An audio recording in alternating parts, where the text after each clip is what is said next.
Hello class 12th, welcome to Zenith Guru. मैं हूं निकी पंडित और हम कर रहे हैं halo alkane and hello arenes के एनसीईआरटी के बैक एक्सरसाइज के क्वेश्चंस। राइट, ऑलरेडी हमने 11 क्वेश्चन तक कंप्लीट कर लिया है। आज की क्लास में हम 12th क्वेश्चन से स्टार्ट करने जा रहे हैं। ओके, सो आई होप कि आप सबको मेरी वॉइस आ रही होगी।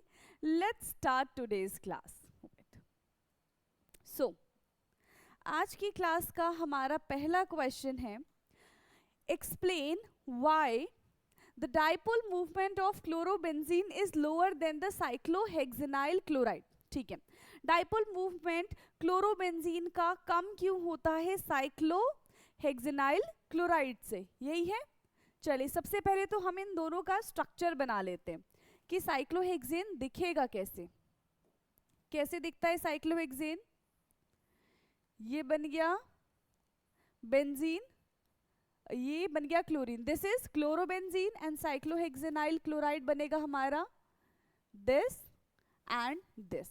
एक हमारे पास एरोमेटिक रिंग है, एक हमारे पास एरोमेटिक रिंग नहीं है। अब देखो, जिस कार्बन से क्लोरीन अटैच है वो कार्बन कैसा है। सो जिस कार्बन से क्लोरीन अटैच है ये कार्बन है sp2 हाइब्रिडाइज्ड, एंड यहाँ पे जिस कार्बन से क्लोरीन अटैच है ये कार्बन है यहाँ पे sp3 हाइब्रिडाइज्ड। तो इसका क्या मतलब है? इसका मतलब ये है कि जितना ज़्यादा s कैरेक्टर होता है उतना ज़्यादा उसकी इलेक्ट्रॉन नेगेटिविटी होती है। ठीक है, तो s कैरेक्टर अगर इंक्रीज होगा तो इलेक्ट्रॉन नेगेटिविटी भी क्या हो जाएगी? इंक्रीज होगी। अगर s कैरेक्टर डिक्रीज हो रहा है तो इलेक्ट्रॉन नेगेटिविटी भी यहाँ पे डिक्रीज हो जाएगी। तो इसमें s कैरेक्टर कितना है? समथिंग 33.33%, और यहाँ पे 25% है s कैरेक्टर। सो मोर इलेक्ट्रोनेगेटिव वो हो जाएगा, लेस इलेक्ट्रोनेगेटिव ये है पहली चीज। ठीक है, पहली चीज ये हमारा क्या हो जाएगा? ये वाला कार्बन मोर इलेक्ट्रोनेगेटिव और ये वाला जो कार्बन है वो लेस इलेक्ट्रोनेगेटिव रहेगा। ठीक, दूसरी चीज क्या है? यहाँ पे डिस्टेंस की बात करते हैं क्योंकि हमसे यहाँ पे डाइपोल मूवमेंट पूछा गया। तो डाइपोल मूवमेंट किस पे और दूसरा डिपेंड करता है? डिस्टेंस पे डिपेंड करता है ना। तो डिस्टेंस पे डिपेंड करता है, तो यहाँ पे क्या हो जाएगा? इनके बीच में डिस्टेंस कैसा है? डबल बॉन्ड आते ही उनका जो बॉन्ड लेंथ होता है वो डिक्रीज हो जाता है। यहाँ पे सिंगल लेंथ होने की वजह से इनका बॉन्ड लेंथ क्या हो जाएगा? इंक्रीज हो जाएगा। तो डाइपोल मूवमेंट डेफिनेटली इसका ज्यादा होगा एंड डाइपोल मूवमेंट इसका कम होगा। क्लियर है? क्वेश्चन समझ में आया? अब हम इसको लिखेंगे कैसे वो देख लेते हैं। तो देखो यहाँ पे क्या लिखा हुआ है, sp2 hybrid carbon in chlorobenzene, जो कि हमने देख लिया था, is more electronegative than sp3 hybrid in carbon cyclohexanyl chloride. तो क्लोरोबेंजीन में sp2 हाइब्रिडाइजेशन है, वेयर इज जो हमारे पास साइक्लोहेक्सेनाइल क्लोराइड है वहां पे sp3 हाइब्रिडाइजेशन है। तो इस वजह से ये लेस इलेक्ट्रोनेगेटिव होगा। Chlorobenzene is more electronegative due to greater S character. The atom of chlorobenzene has less tendency to release electron than chlorine carbon atom of the cyclohexanyl chloride. और जो CCl का बॉन्ड है, जो carbon chlorine का bond है in chlorobenzene is less polar than in cyclohexanyl chloride. क्यों? क्योंकि यहाँ पे क्लोरीन भी इलेक्ट्रोनेगेटिव है, कार्बन भी इलेक्ट्रोनेगेटिव है, तो इलेक्ट्रोनेगेटिव का जो हम बोल सकते हैं कि डिफरेंस है वो बहुत कम हो जाएगा साइक्लोबेंजीन में। लेकिन जब हमारे पास साइक्लोहेक्सेनाइल क्लोराइड है तो वहां पे जो कार्बन प्रेजेंट है वो लेस इलेक्ट्रोनेगेटिव है एज कंपेयर टू क्लोरीन, तो यहाँ पे इलेक्ट्रॉन नेगेटिविटी का डिफरेंस ज्यादा होगा। ठीक है, due to delocalization of lone pair of electron of chlorine atom over the benzene ring. Now carbon chlorine bond in chlorobenzene acquire some double bond, double bond होने की वजह से उसका डिस्टेंस कम हो जाएगा। ठीक है, इस वजह से क्या हो जाएगा? इस वजह से क्लोरोबेंजीन का डाइपोल मूवमेंट कम होगा as compared to cyclobenzyl chloride. Clear है? समझ में आ गया इतना? क्लियर? चलिए, तो ये भी हमारा फर्स्ट पार्ट कंप्लीट हुआ है 12th का। नाउ सेकेंड पार्ट है यहाँ पे, alkyl halide though polar are immiscible with water. Alkyl halide polar nature का है, उसके बाद भी क्या है? वो वाटर के अंदर डिसॉल्व नहीं हो पाता। ठीक है, सॉल्युबल नहीं हो पाता। क्यों? एल्काइल हैलाइड देखो, CH3 CH2 CH2Cl ये लिख दिया हमने। So this is alkyl halide. इनके बीच में क्या है, पोलैरिटी है, because chlorine being more electronegative and carbon उसके कंपैरिजन में लेस इलेक्ट्रोनेगेटिव है, तो इनके बीच में क्या देखने के लिए मिल रहा है हमको, पोलैरिटी देखने के लिए मिल रहा है. So yes definitely this is the polar, but जैसे जैसे नंबर ऑफ एल्काइल ग्रुप बढ़ता चला जाएगा वैसे वैसे क्या होगी, इनकी पोलैरिटी धीरे धीरे धीरे धीरे और कम होती चली जाएगी. क्यों? क्योंकि ये जो एल्काइल ग्रुप है, ये जो आर ग्रुप है, ये कैसे होते हैं, ये तो नॉन पोलर है, और जितना ज्यादा नॉन पोलर कंपाउंड बढ़ेगा, ठीक है, जितना ज्यादा नॉन पोलर कंपाउंड बढ़ेगा उतना ही ज्यादा क्या हो जाएगा, वो इनसॉल्युबल होता चला जाएगा. ठीक, ये पहली चीज है. बट यहाँ पे कह रहे हैं alkyl halide though polar are immiscible in water. एक तो ये रीजन आपको समझ में आ गया कि एल्काइल की चेन जितनी बड़ी होगी उतना वो कम पानी के अंदर डिसॉल्व होगा, क्योंकि यहाँ पे पोलैरिटी दिख रही है ना, यहाँ पे हमें पोलैरिटी नहीं दिख रही, तो यहाँ पे नॉन पोलैरिटी दिख रही है, तो नॉन पोलैरिटी बढ़ेगा तो पोलैरिटी धीरे धीरे कम हो जाएगा. ठीक है. दूसरा क्या है, बॉन्ड का दूसरा है, देखो एल्काइल हैलाइड के बीच में, एल्काइल हैलाइड के बीच में अभी जो फोर्स ऑफ अट्रैक्शन से ये जुड़े हुए हैं, ठीक है, यहाँ पे वाटर के अंदर जैसे ही ये जाएंगे तो वाटर वाटर का जो बॉन्ड है, ठीक है, वाटर वाटर का जो बॉन्ड है, और जो नया बॉन्ड बनेगा वाटर एल्काइल हैलाइड का जो बॉन्ड बनेगा वो बॉन्ड कैसा रहेगा, वाटर के साथ. जब इसका बॉन्ड टूटा, इसने वाटर के साथ बॉन्ड बनाया, तो जो नया बॉन्ड बनेगा is weaker then the older bond. इस वजह से भी वो मिसिएबल नहीं होते, इमिसिएबल होते हैं. क्लियर? चलो now alkyl halide are polar molecules, ये तो हमें क्वेश्चन में ही दे रखा था. Therefore their molecules are held together by the dipole-dipole attraction. ठीक है, उनके जो molecules है उनके बीच में कैसा attraction है, dipole-dipole attraction है. The molecule of water held together by the hydrogen bond, ये तो हमको पता है कि ये कैसे connected होते हैं, हाइड्रोजन बॉन्ड के साथ connected होते हैं, which is the strongest bond. So the new force of attraction between the water and alkyl halide are weaker than the force of attraction already existing between alkyl halide.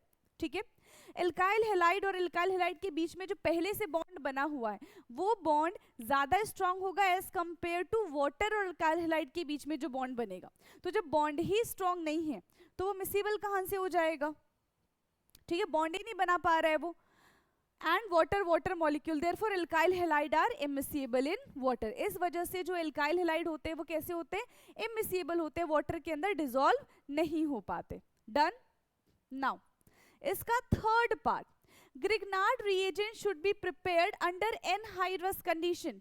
क्यों करते हैं Grignard reagent को anhydrous condition में क्यों prepare करते हैं, because Grignard reagent is very reactive. जो Grignard reagent होता है, जो ग्रिग्नार्ड रिएजेंट है वो कैसा है, वेरी रिएक्टिव, बहुत ही ज्यादा रिएक्टिव होता है अंडर हाइड्रस कंडीशन. ठीक है, जैसे ही ये मॉइस्चर की प्रेजेंस में आता है, इन प्रेजेंस ऑफ मॉइस्चर, ठीक है, जैसे ही मॉइस्चर की प्रेजेंस में आएगा ये बहुत ज्यादा रिएक्टिव हो जाता है. ठीक है, एंड यहाँ से हम एल्केन का भी फॉर्मेशन कर सकते हैं, जैसे कि RMgX. इसका रिएक्शन हमने किसके साथ कराया, वाटर के साथ करा दिया, यानी कि भी हाइड्रस कंडीशन है, तो यहाँ पे क्या बन जाएगा, RH plus MgX and OH, ये बनेगा. ठीक है, ये बनेगा. इसलिए हमें Grignard reagent should be prepare in anhydrous condition. Clear है?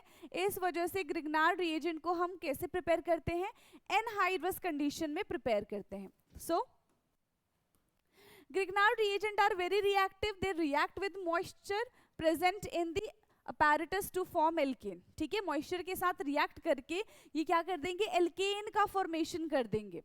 और ये रिएक्शन अभी लिखवाई थी. That's why Grignard reagent must be prepared under the anhydrous condition.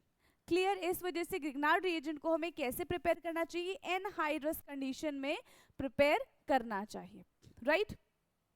Now next, give the uses of freon. Okay, देखो ये भी थ्योरी वाला ही क्वेश्चन है. Give the uses of freon 12, DDT, carbon tetrachloride and iodoform. इन सब के हमें यूजेस बताने हैं. सबसे पहले बात करते हैं फेरोन 12 की, जिसका फॉर्मूला होता है CF2Cl2.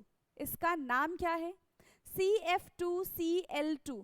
डाई, CF2 का मतलब डाई फ्लोरो, ठीक है, बट F बाद में आता है तो इसका नॉमेनक्लेचर कैसे बन जाएगा, डाइक्लोरो डाइफ्लोरो ये मिथेन, ठीक है, एक ही कार्बन है ना, डाइक्लोरो डाइफ्लोरो मिथेन CF2Cl2। इसका काम क्या होता है, बेसिकली काफ़ी जगह यूज़ किए जाते हैं, जैसे कि हेयर स्प्रे में, ठीक है, और एज अ प्रोपेलेंट्स भी इसका यूज़ होता है, डिओडोरेंट की तरह भी इस्तेमाल किया जाता है। तो यहाँ पे हमसे इसकी यूजेस पूछे थे तो ये बता दिया। नेक्स्ट है DDT, यस ये बहुत फेमस है, DDT, ये शॉर्ट फॉर्म है DDT, इसका फुल फॉर्म क्या हो जाएगा, पैरा पैरा, इसको हम रिप्रेजेंट करते हैं PP, ठीक है, PP डाइक्लोरो डाइफिनाइल, ठीक है, ट्राइक्लोरोइथेन, ठीक है।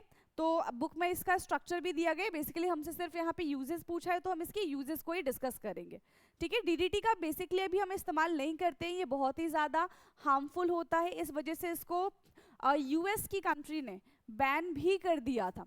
बट ये यूज़ किसके लिए किया जाता था, ये बेसिकली मस्कीटोज के लिए यूज़ किया जाता था, है ना, बहुत ज़्यादा मस्कीटोज हो जाते थे तो उसकी वजह से बहुत सारे डिजीजेस होते थे, तो DDT को छिड़का जाता था उस वक्त पे, ठीक।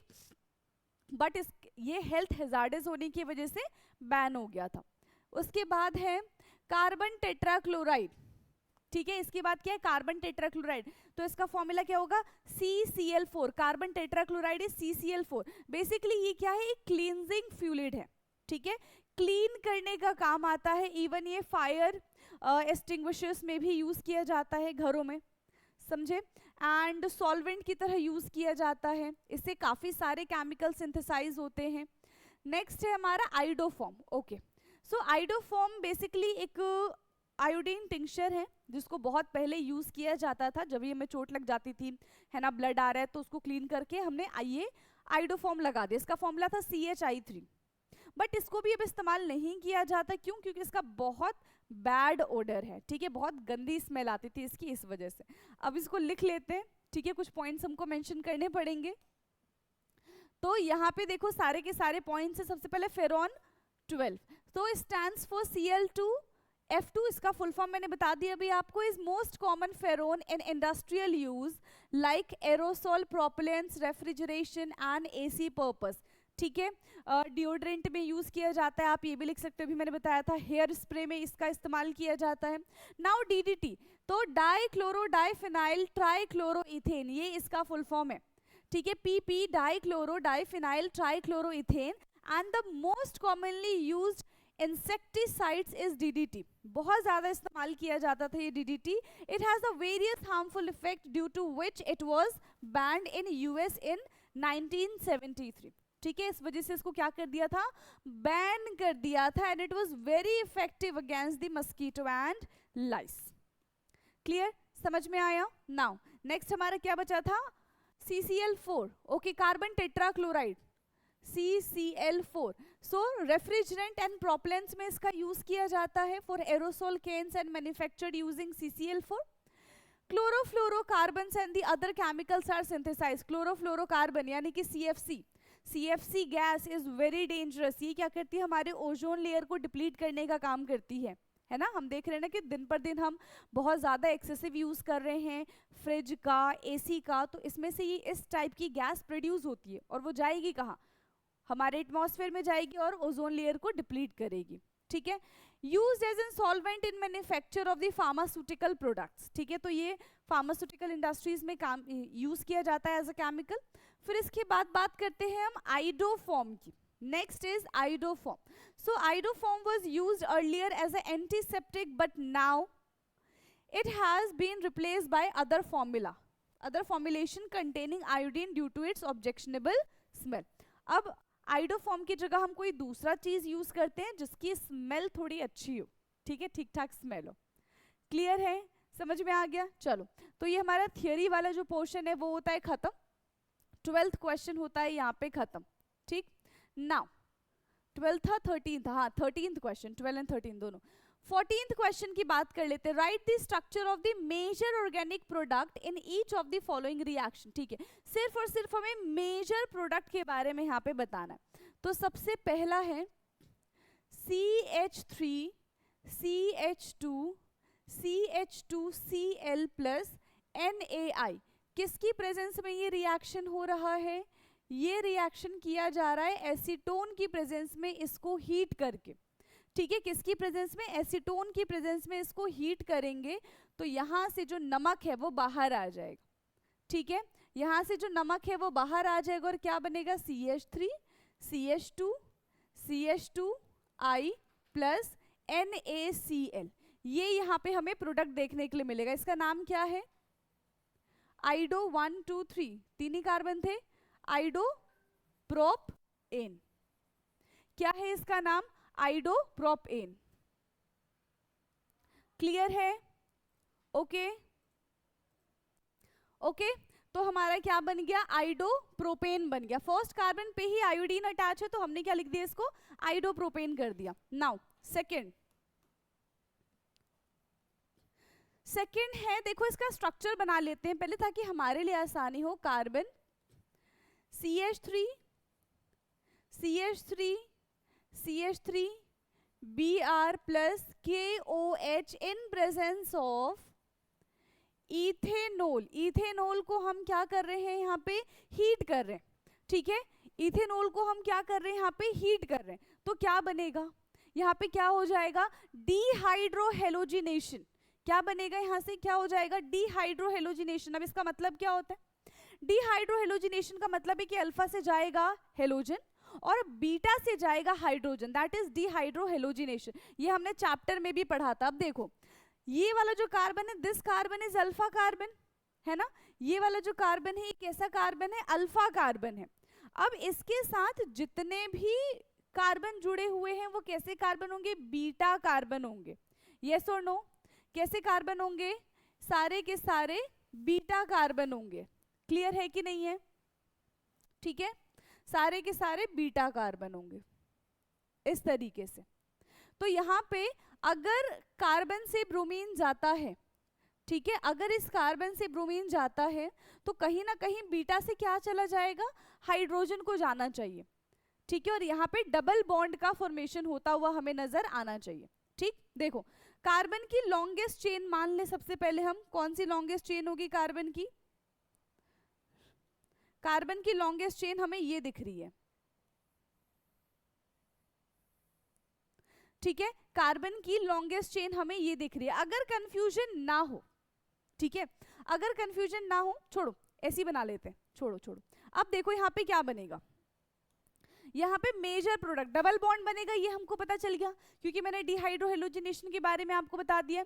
अब डबल बॉन्ड बनेगा कहाँ पे, जहाँ पे वो बहुत ज्यादा सब्स्टिट्यूटेड फील करेगा, ठीक है, जहाँ पे वो सब्स्टिट्यूटेड फील करेगा। देखो यहाँ पे CH3 है, ठीक है, यहाँ से Br निकल गया, Br निकला तो कार्बन, अब इसको इस वाले देखो, इस CH3 को चाहे इधर बना लो चाहे ऊपर बना लो, बात बराबर है, यस और नो, आपकी मर्जी है, लो ऐसे ही बना दिया हमने तो, और ये बन गया CH3। अभी भी इसके सारे के सारे बॉन्ड बने पर थोड़ा अधूरा सा लगता है ना, इसीलिए मैंने क्या बोला था आपको कि हम इसको ऐसे बना देते हैं। ये अब ये अधूरा अधूरा सा नहीं लग रहा है, ठीक, और साथ ही साथ यहाँ से KBr जो है वो बाहर आ जाएगा और वाटर भी बाहर आएगा। तो ये है हमारा मेजर प्रोडक्ट, ठीक, 2-मिथाइल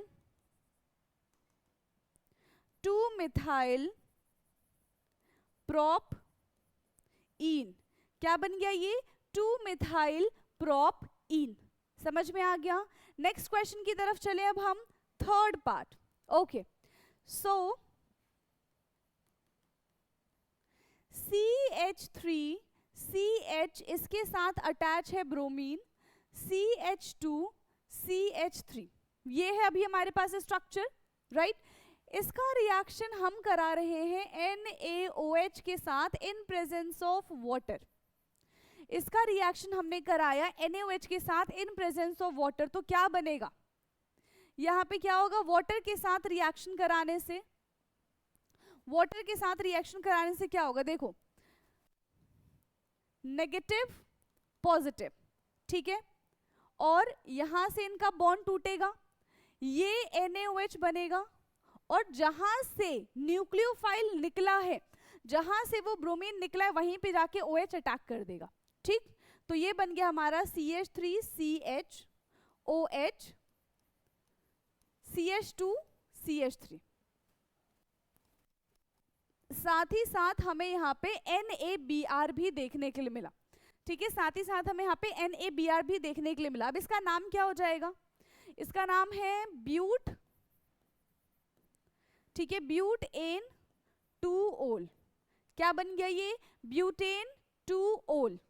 now fourth one, fourth is CH3CH2Br plus KCN in presence of aqueous ethanol।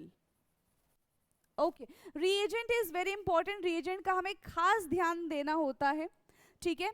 अब यहाँ पे CH3CH2Br का रिएक्शन कराया जा रहा है KCN के साथ in presence of aqueous ethanol, तो क्या होगा, न्यूक्लियोफिलिक सब्स्टिट्यूशन रिएक्शन हो जाएगा, ठीक है, क्या हो जाएगा, nucleophilic substitution reaction, minus positive यहाँ से ब्रोमीन निकलेगा और न्यूक्लियोफाइल इसकी जगह पे जाके अटैक कर देगा, तो ये बनेगा CH3CH2CN प्लस KBr बाहर हो गया, ठीक है, प्लस KBr बाहर हो गया, ये हमारा प्रोडक्ट बन गया, ठीक है, साइनो इथेन।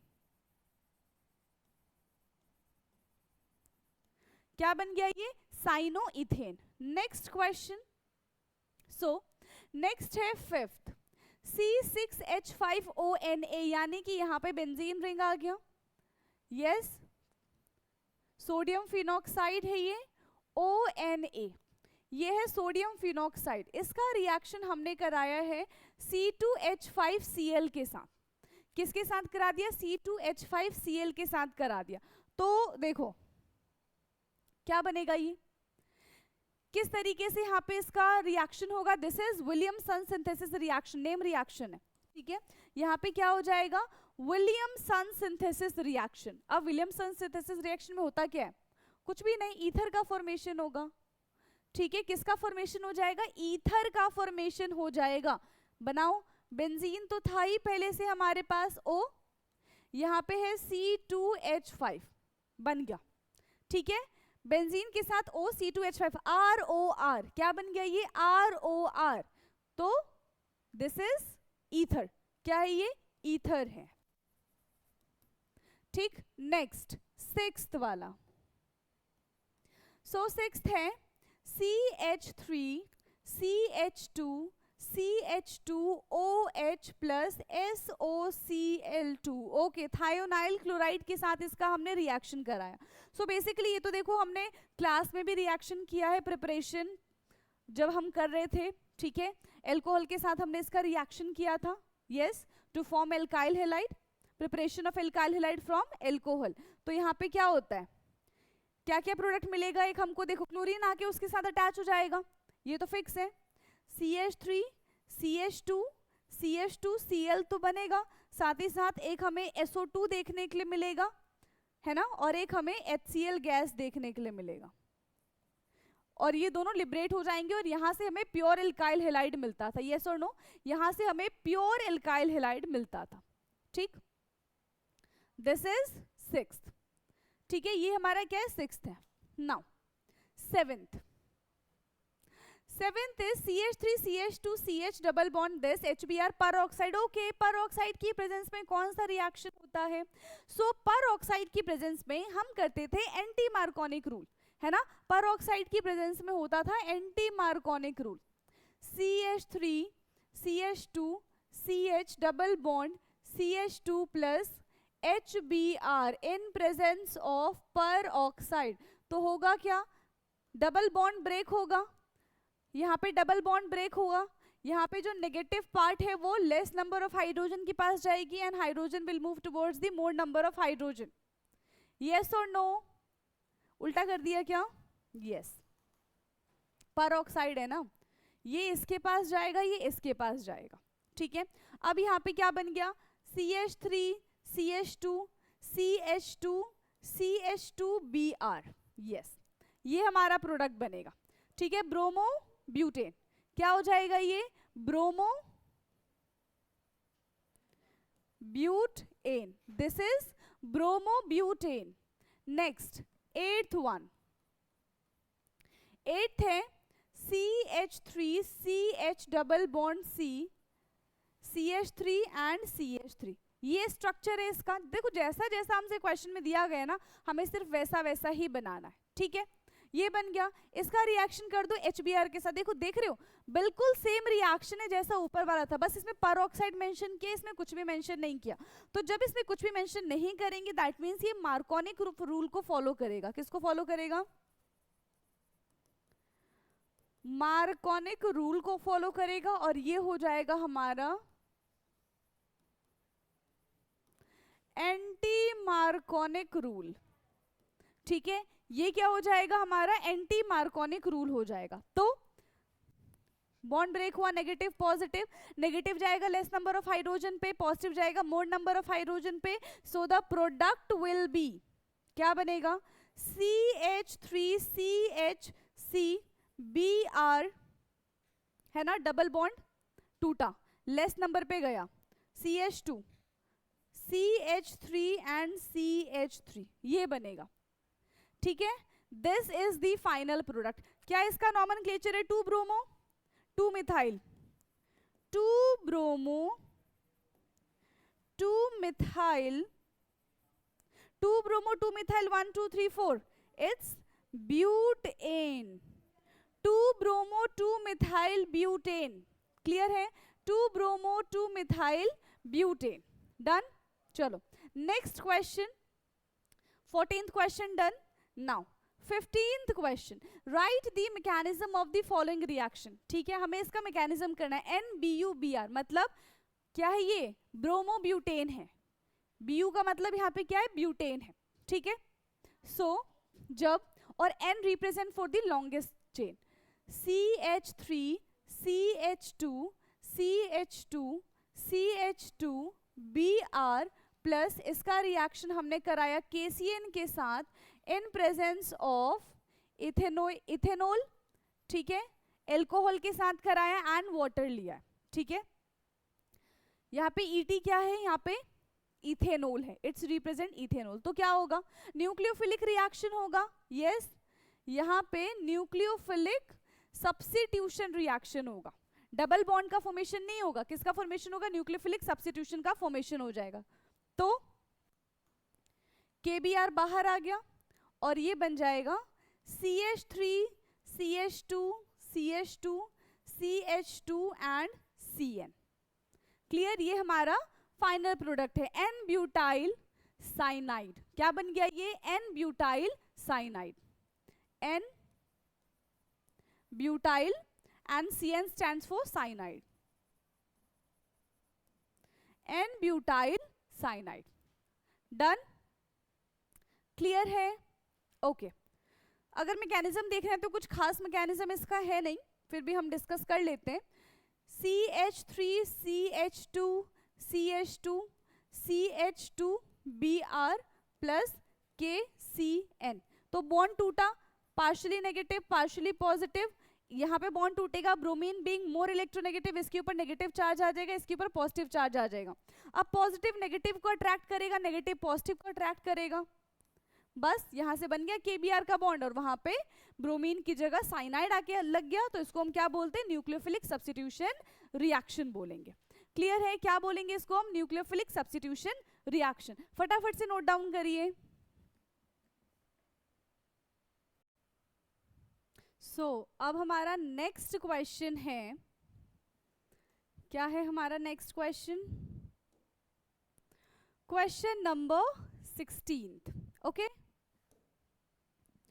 क्वेश्चन नंबर 16 क्या है? Question number 16, arrange the compounds of each set in order to reactivity towards the SN2 displacement। हमें बताना है कि इसमें से कौन अच्छे से SN2 रिएक्शन और SN2 मैकेनिज्म को फॉलो करेगा। तो स्टेबिलिटी की बात अगर हम करें तो SN1 में 1 डिग्री एल्काइल हैलाइड, फिर 2 डिग्री एल्काइल हैलाइड और 3 डिग्री एल्काइल हैलाइड में बहुत कम होता है रिएक्शन, ठीक है। एंड SN1 की बात करें तो 3 degree then 2 degree then 1 degree, okay. तो यहाँ पे हमसे SN2 पूछ रहे हैं। 2 bromo 2 methyl butane 1 bromopentane 2 bromopentane, ठीक है। तो ये हमारे पास है, कैसे पहचानेंगे? सबसे पहले हमें इसका स्ट्रक्चर बनाना पड़ेगा, राइट। 2 ब्रोमो 2 मिथाइल ब्यूटेन 1 2 3 4, 2 पे ही ब्रोमो होगा और 2 पे ही मिथाइल होगा, 2 पे ही ब्रोमो है एंड 2 पे ही मिथाइल है. Then 1 bromo pentane, 2 3 4 5, 1 bromo pentane. Third one is 1 2 3 4 and 5 और सेकंड पे है ब्रोमीन. ये तो यहाँ पे जो बन रहा है ये 3 डिग्री है, ये जो है हमारा 1 डिग्री है एंड दिस इज 2 डिग्री. ठीक है, ये क्या बन गया, 2 डिग्री बन गया. तो 1 डिग्री एल्काइल हैलाइड जो बनेगा, 1 degree alkyl halide is more reactive towards the SN2 mechanism, right. तो सबसे ज्यादा क्या होगा, 1 ब्रोमो पेंटेन, 1 ब्रोमो पेंटेन, उसके बाद आएगा 2 bromo pentane, 2 bromo pentane and then 2 bromo 2 methyl butane, 2 bromo 2 methyl butane, 2 bromo 2 methyl butane. ये है reactivity towards the SN2 mechanism. Clear, reactivity towards the SN2 mechanism. चलो सेकेंड पार्ट इसका,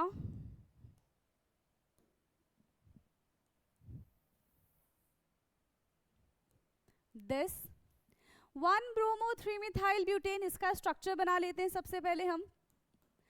3 methyl butane, 1 2 3 4, 1 पे है bromo और 3 पे है methyl. Second is butane, 1 2 3 4, 2 पे ही ब्रोमो है एंड 2 पे ही मिथाइल है. थर्ड वन इज 1 2 3 4, 2 पे ब्रोमो एंड 3 पे मिथाइल, 2 पे ब्रोमो एंड 3 पे मिथाइल. अब देखो यहाँ पे कैसे पता करेंगे, ये 1 डिग्री है, ये 3 डिग्री है एंड देन ये 2 डिग्री है. ठीक है, 1 3 एंड 2. तो कैसे अरेंज करेंगे, 1 2 3 अरेंज करेंगे. क्या हो जाएगा, 1 पे 1 bromo 3 methyl butane, right. 1 bromo 3 methyl butane, 1 bromo 3 methyl butane, then 2 bromo 3 methyl butane and उसके बाद है 2 ब्रोमो 2 मिथाइल ब्यूटेन, 2 ब्रोमो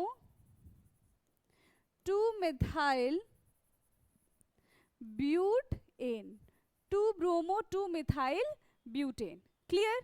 चलिए next third part.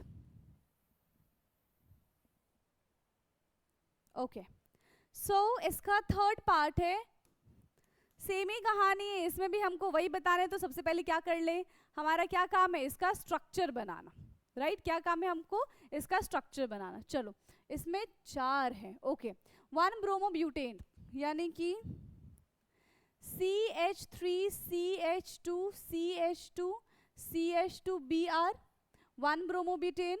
Then propane 1 2 3, 1 पे है ब्रोमीन एंड 2 पे है मिथाइल, CH3 एंड CH3. ठीक, फिर इसके बाद है 1 ब्रोमो 2 मिथाइल ब्यूटेन, 1 2 3 4, 1 पे ब्रोमो एंड 2 पे methyl. Fourth one is butane, 1 2 3 4, 1 पे ब्रोमो एंड 3 पे है मिथाइल. चलो देखिए 1 डिग्री 2 डिग्री 3 डिग्री, किसमें क्या आ रहा है, फर्स्ट वन इज 1 डिग्री. दूसरा वाला देखो, जिस कार्बन से ब्रोमीन अटैच है वो फर्दर सिर्फ एक ही कार्बन से अटैच है, यस और नो. तो यहाँ पे भी क्या बनेगा, ये भी 1 डिग्री ही है. ठीक है, this is also 1 degree and this is also 1 degree. अब कैसे करें हम, अब स्टेरिक हिंड्रेंस की बात करते हैं यहाँ पे. ठीक है, यहाँ पे किसकी बात करेंगे हम, स्टेरिक हिंड्रेंस की बात करेंगे. सबसे कम स्टेरिक हिंड्रेंस किसमें लगेगा, जिसमें कोई भी बल्कि ग्रुप अटैच नहीं है, यानी कि 1 ब्रोमो ब्यूटेन, 1 ब्रोमो ब्यूटेन. ठीक है, फर्स्ट वाला. अब उसके बाद इन तीनों में देखो स्टेरिक हिंड्रेंस है, यहाँ पे 1 है, यहाँ पे भी 1 और यहाँ पे 2 है. फिर किसमें लगेगा, देखो यहाँ पे हमें दिख रहा है कि 2 बल्कि ग्रुप है, मतलब स्टेरिक हिंड्रेंस बहुत ज्यादा लगने वाला है. इन दोनों की बात करते हैं, इन दोनों की बात करते हैं. एक ब्रोमीन के बिल्कुल पास में है और एक ब्रोमीन से थोड़ा दूर है. तो जो ब्रोमीन के बिल्कुल पास में होगा वो स्टेरिक हिंड्रेंस ज्यादा क्रिएट करेगा, और जो ब्रोमीन से थोड़ा दूर ये मिथाइल ग्रुप प्रेजेंट होगा वो थोड़ा कम स्टेरिक हिंड्रेंस क्रिएट करेगा। तो यहाँ पे पहले ये आ जाएगा 1 मिथाइल और 1 ब्रोमो, 3 मिथाइल है ना, ये 3 मिथाइल वाला है कम स्टेरिक, हाँ ये वाला 3 मिथाइल ब्यूटेन, फिर इसके बाद 2 वाला आएगा 1 bromo, 2 methyl butane, and then last में क्या आ जाएगा 1 ब्रोमो 2,2 डाइमिथाइल। ठीक है, 1 ब्रोमो 2,2 डाइमिथाइल प्रोपेन है, दैट्स इट। ठीक है, ये बनेगा। करिए इसको फटाफट से नोट डाउन, फिर नेक्स्ट क्वेश्चन पे जाएंगे और वो आज की क्लास का हमारा लास्ट क्वेश्चन होएगा। ठीक है, नेक्स्ट क्वेश्चन इज 17th। ठीक है, नेक्स्ट क्वेश्चन है हमारा 17th question. So out of C6H5 CH2Cl and C6H5CHCl C6H5 which is more easily hydrolyzes by the aqueous KOH, कौन easily hydrolyze हो जाएगा? yes, कौन easily hydrolyze हो जाएगा? तो सबसे पहले ना हम क्या कर सकते हैं, इनका आयनाइजेशन कर देते हैं। ठीक है, इसको आयंस में ब्रेक कर देते हैं। सबसे पहला होगा हमारा C6H5CH2Cl, इसका हमने किया आयनाइजेशन। ठीक है, इसका हमने क्या कर दिया आयनाइजेशन, तो ये किस में कन्वर्ट हो जाएगा C6H5CH2 और ये कटायन बन गया। ठीक है, ये क्या बन गया कटायन बन गया, कार्बोकटायन का फॉर्मेशन हो गया और Cl नेगेटिव बाहर आ गया। दूसरे की अगर हम बात करें तो C6H5Cl एंड CH और इसके साथ Cl अटैच है एंड देन C6H5। ठीक है, इसका अगर हम आयनाइजेशन करते हैं, इसका अगर हम आयनाइजेशन करेंगे तो क्या होगा C6H5CH पॉजिटिव एंड C6H5 और यहाँ पे Cl बाहर। मतलब फर्स्ट वाले में 1 डिग्री कार्बोकटायन का फॉर्मेशन हो रहा है, सेकेंड वाले में 2 डिग्री कार्बोकटायन का फॉर्मेशन हो रहा है। यस और नो? फर्स्ट वाले में यहाँ पे 1 डिग्री कार्बोकटायन है, यहाँ पे 2 डिग्री कार्बोकटायन है। कह रहे हैं out of this and this which is more easily hydrolysed by the aqueous KOH। So C6H5CH C6H5 carbocation is more stable then another one. ठीक है, तो जो 2 डिग्री कार्बोकटायन है, 2 degree carbocation get easily hydrolysis. ठीक है, ये easily hydrolyse हो जाएगा अंडर SN1 कंडीशन। ठीक है, सो यहाँ पे क्या हो जाएगा C6H5CH C6H5 is more stable carbocation as CH2. So C6H5CH C6H5 easily hydrolyze towards the SN1 reaction, easily hydrolyze towards SN1 mechanism, whereas C6H5CH2 undergoes SN2 यहाँ पे SN2 मैकेनिज्म, क्योंकि वहां पे प्राइमरी बन रहा है। ठीक है, वो क्या था प्राइमरी एल्काइल हैलाइड था। क्लियर है? बस इतना ही हमसे पूछा था, हमने इसका आंसर कर दिया और यहाँ पे हमारे 17th क्वेश्चन तक होते हैं कंप्लीट। ठीक है,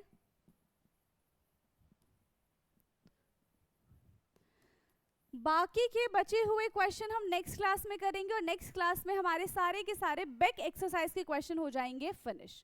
तो आई होप कि सारी चीज़ें आपको क्लियर हुई होंगी, सारी चीज़ें आपको बहुत अच्छे से समझ में आई होंगी। बाकी की बातें और बाकी का डिस्कशन हम करेंगे नेक्स्ट क्लास में। आज के लिए इतना ही। Thank you so much.